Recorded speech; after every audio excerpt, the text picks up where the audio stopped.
What's going on, guys? Aero here, and welcome back to another video. Now in today's video, I want to talk to you guys about some potential information about what we could expect for the new content that's going to be coming out in just a couple days for Pokemon Sword and Pokemon Shield. So a few days ago, there was a Pokemon presentation which gave us some new information about the Crown Tundra, and the Crown Tundra is going to be the next Pokemon DLC that's going to be coming out for Sword and Shield, and it comes out on October 22nd, which is just a week from the time that I upload this video.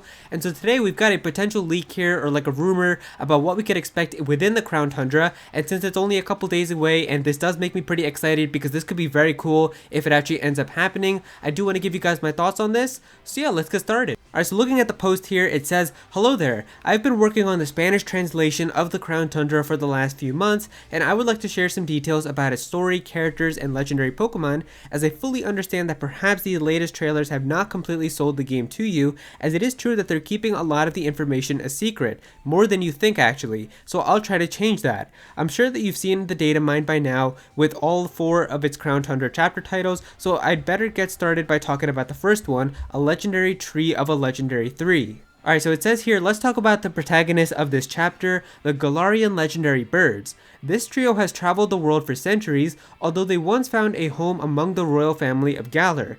Years before the monarchy was established in the region, this peculiar trio settled in different parts of Galar.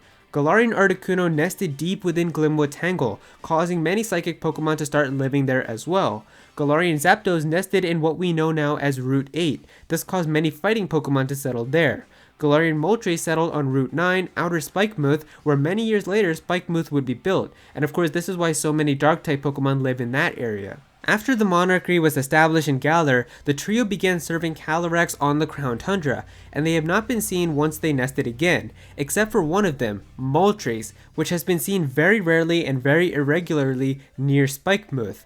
Thanks to the Darkest Day, the Great Tree was born. It feeds on the Dynamax energy of Raidens, and that is why its size is so large, and both its fruits and leaves that have a reddish hue. Legends say that these fruits contain a large amount of Dynamax energy.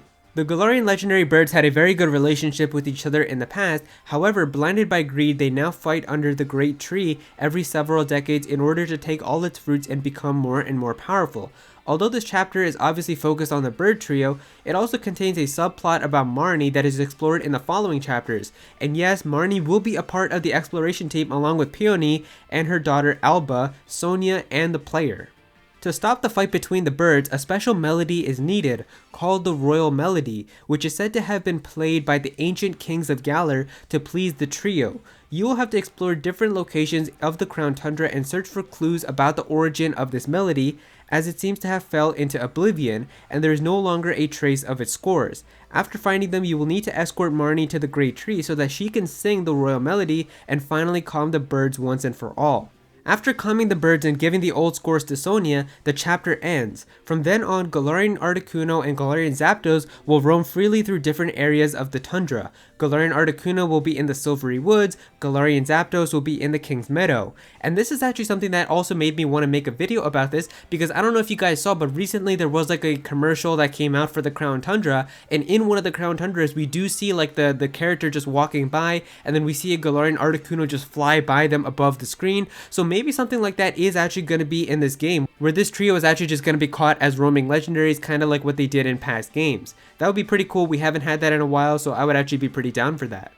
Then it says here, you will not be able to capture Galarian Moltres until the end of the Crown Tundra, as you will receive it from Marnie after beating her in the post game. So this sounds really cool if it actually ends up happening. I think it would be so cool if Marnie actually has a much bigger importance inside of the Crown Tundra, because that's definitely one thing that I feel like she didn't have with the main games of Sword and Shield. Like, I really love Marnie as a character. I think she's cool. She's definitely got one of the best battle themes inside of the entire game, but she really didn't do anything inside of Sword and Shield. She was just kind of that other trainer who was also doing the gym challenge. So if she really does have like an important part within the Crown Tundra and like this relationship with the Galarian Moltres, I think it would be so cool if this is how you end up getting that Pokemon. And then the last thing that it says here is, thanks to your Rotom phone, you can call both of your teammates and other characters such as Hop, Magnolia, and Piers to discuss with them new discoveries that you are making on the expedition. Thanks to this feature, you will now be able to find out about strange appearances of Galarian Moltres and Spikemuth, and how the Dark-type gym logo is based on it, but more importantly, how Marnie and Piers saw Galarian Moltres when they were younger. And so this could definitely be a very interesting type of story and plot if this is how the Crown Tundra is going to go like. And of course, this is only just one of the chapters. It's like one of the chapters about like this trio of legendary birds. We still have all the stuff about the Ultra Beast and things like that. So if this is just going to be one chapter, then I'm really excited to see what all the other chapters and what the entire part of the Crown Tundra is going to be like.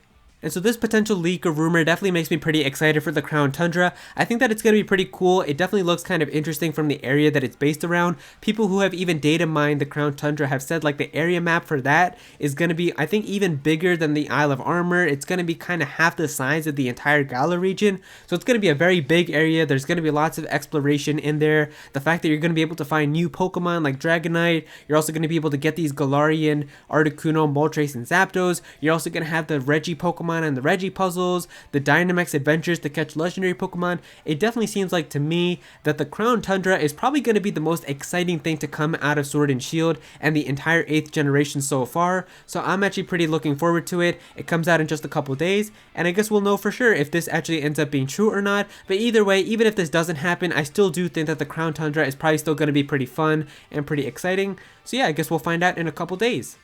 Now we still don't have an exact time frame for when to expect the update for the Crown Tundra. We just know that it's going to be coming out next Thursday on October 22nd. So it could be early in the morning like how they did the Isle of Armor update. That came out at like 10 o'clock in the morning for me. But of course with that we also did have like that Pokemon Presents that happened that day. So it makes sense to have like that Pokemon Isle of Armor update happen right after the presentation.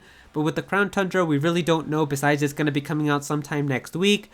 So it could be early in the morning. I think a lot of people would like that. But then again, they could also do what Smash Bros does and make it like really late in the evening, because that's what happens with Smash Bros updates. So I guess we're just gonna have to wait and see. But depending on what time it does release, maybe I'll decide to stream it and we could kind of play through a little bit of it together. And so there you go, guys. Those are the potential leaks and rumors about what we could be in store for with the Crown Tundra as the next Pokemon Sword and Shield DLC. It comes out in just a couple days from the time that I upload this video, only a week away. But yeah, if you guys enjoyed this video, then please be sure to click that like button and also comment down below. Let me know what you guys think of this. How do you guys feel if this does end up being like the story or like the type of gameplay for the Crown Tundra DLC for Sword and Shield? Would this excite you? Would this make you a little disappointed? Definitely be sure to comment down below and let me know.